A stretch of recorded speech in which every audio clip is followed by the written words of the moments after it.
오늘 말씀은 예레미야 32장입니다. 아나도스의 밭을 사라 라는 주제로 말씀을 전하겠습니다. 오늘 본문 배경에 대해 1절은 시드기야 왕 10년째, 곧 느부갓네살 18년째라고 했습니다. 정확한 시기로는 BC 587년이 되겠습니다. 느부갓네살이 세계대전에서 승리하면서 제왕의 자리에 오른 것이 BC 605년이었고 18년이 지나기 때문에 587년으로 계산이 되는 것입니다. 느부갓네살이 세계 패권을 쥔 후 시간이 흐르면 흐를수록 남유다의 멸망도 더욱 가까워졌다고 하겠습니다. BC 588년부터 바벨론은 예루살렘을 포위하여 정복하려고 했지만 난공불락으로 불려진 예루살렘을 정복하지 못한 상태였습니다. 그러나 그대로 끝이 날 상황은 아니었죠. 쉽게 예루살렘 성을 공략할 수 없었던 바빌론 군대는 토성과 망대를 쌓았습니다. 예루살렘 성을 넘어가서 정복하려고 했던 것이죠. 토성과 망대가 점점 쌓여져 올라갈수록 백성들의 두려움도 배가 되어져 갔을 것입니다. 그리고 1년이 지나 587년이 되었으니 이제 멸망까지는 1년도 채 남지 않은 상태였습니다. 이렇게 BC 588년부터 586년까지 약 2년, 정확한 달수로는 18개월 동안 예루살렘 성을 넘기 위한 바벨론 군대의 토성과 망대는 점점 높아져 갔습니다. 그렇다면 어느 때보다도 이스라엘 백성들과 당시 지도자들은 정신을 바짝 차려야 했지 않겠습니까? 그런데 당시 예레미야의 모습을 보면 예루살렘의 분위기가 어떠했는지를 짐작할 수 있습니다. 2절에 선지자 예레미야는 유다의 왕의 궁중에 있는 시위대들에 갇혔다. 예레미야를 옥에 가두어 두었습니다. 그것은 그때까지 당시 지도자들은 여전히 예루살렘이 바벨론의 공격을 막아낼 수 있을 것이라고 착각을 했다는 것입니다. 그렇기 때문에 선자의 말을 듣지 아니하고 오히려 그를 옥에 가두어 두었던 것이죠. 그럼에도 불구하고 그들의 눈앞에 바벨론의 망대와 토성은 점점 높여져 가고 있었습니다. 바로 이러한 때에 하나님의 새로운 계시가 주어집니다. 7절 아나도스의 친족 하나멜의 밭을 사라는 것입니다. 이게 말이 됩니까? 곧 나라가 멸망할 것 같은데 멸망하는 나라의 밭이나 땅을 누가 사겠습니까? 나라가 망하게 되면 망하는 나라의 땅이나 심지어 돈 이런 것들도 쓸모가 없어지는 것입니다. 그런데도 불구하고 하나님은 예레미야에게 밭을 사라고 하셨습니다. 그렇다면 그 말씀엔 특별한 의미가 있겠죠. 그렇습니다. 현재 이스라엘이 바벨론에 정복을 당하겠지만 그렇게 정복당하여 멸망하는 것으로 끝나는 것이 아니라는 겁니다. 70년이 지나면 반드시 회복이 있을 것이다. 그 확실함을 보여주기 위한 상징이 밭을 사는 거였습니다. 그래서 예레미야는 하나멜의 밭을 구입합니다. 9절 이하를 보시면 은 17세겔과 정서와 정인을 세워서 공식적인 매매 체결을 했다고 합니다. 이 장면에서 행여 다양한 생각들을 사람들이 할 수 있겠습니다.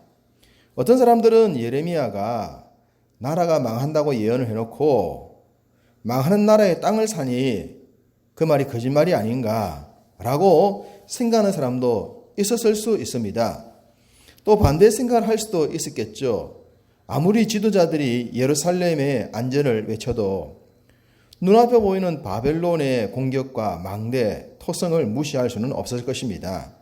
그런 상황에서 예레미야가 땅을 사는 것, 그것 또한 비정상적으로 보이지 않았겠습니까?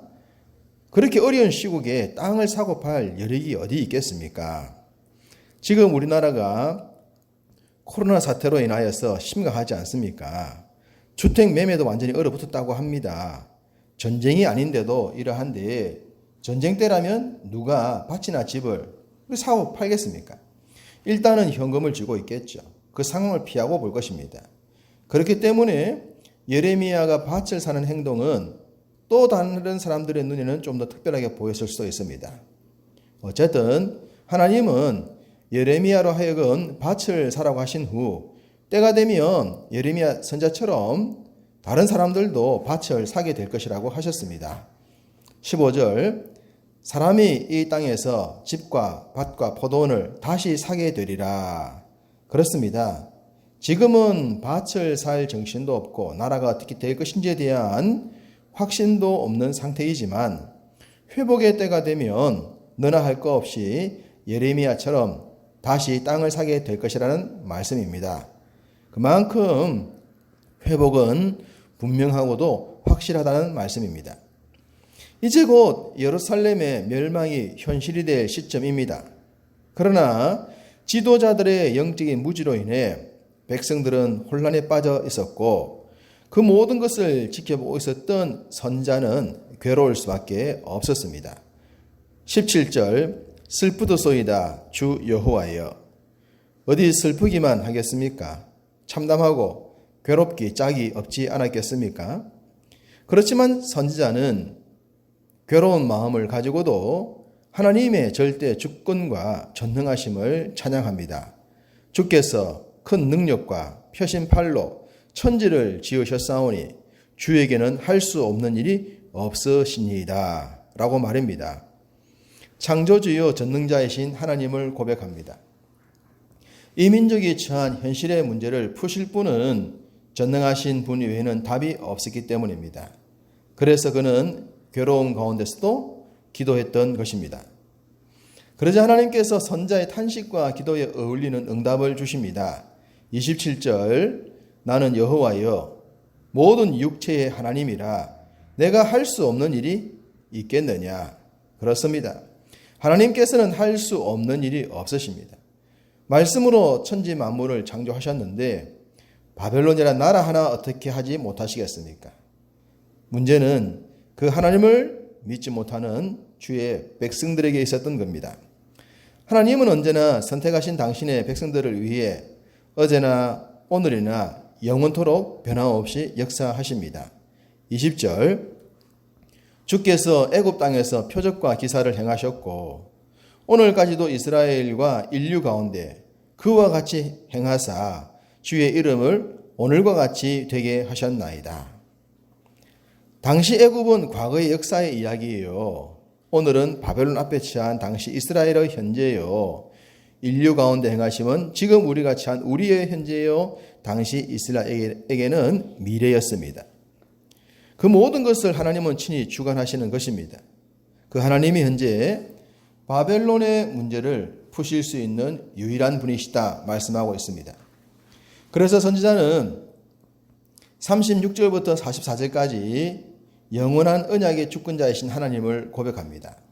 36절 칼과 기근과 전염병으로 말미암아 바벨론 왕의 손에 넘긴 바 되었다 하는 이 성에 대하여 하나님께서 예루살렘을 바벨론 왕의 손에 넘기신 것은 그들을 깨우쳐 새롭게 하시려 하심이었습니다. 일부러 고생시킬 하심이 아니라는 말씀입니다. 37절 쫓아내 보내었던 그들을 모아들여 이곳으로 돌아오게 하여 안전히 살게 할 것이라고 하십니다. 70년의 포로 생활은 힘들겠지만 그것을 통해 예배자의 삶을 회복하라는 것입니다. 영과 진리로 예배하는 자가 되라는 말씀입니다. 39절 내가 그들에게 한 마음과 한 길을 주어 자기들과 자기 후손의 복을 위하여 항상 나를 경외하게 하고 이제는 더 이상 영적으로 우왕좌왕하지 않고 좌로나 우로나 흔들리지 않는 한 마음 한 길로 가기를 원하십니다. 그래서 하나님께서 우리와 우리의 후손들이 복을 받기를 원하시는 겁니다. 40절 내가 그들에게 복을 주기 위하여 그들을 떠나지 아니하리라 하는 영원한 언약을 그들에게 세우고 나를 경외함을 그들의 마음에 두어 나를 떠나지 않게 하고 영원한 언약, 곧 새 언약을 마음의 중심에 두시겠다고 하십니다. 그래서 진짜 하나님의 복의 주인공으로 삼으시겠다 선포하고 계십니다. 현재 바벨론에 무너지는 것도 이 복을 주기 위한 과정이라고 하는 것이죠. 이후 말씀에서도 내가 기쁨으로 그들에게 복을 주고 허락한 모든 복을 주며 예레미야처럼 이곳에서 밭을 사게 할 것이라 하셨습니다. 당시로서는 이해할 수 없었던 예레미야의 행동을 충분히 이해하고 따르게 될 것이라는 말씀입니다. 이스라엘을 붙들고 이 약속의 말씀을 성취하신 하나님께서 지금도 우리를 언약의 백성으로 삼아 주셔 말씀하고 계십니다. 기쁨으로 복을 주시고 허락한 모든 복을 주고 싶다 하십니다.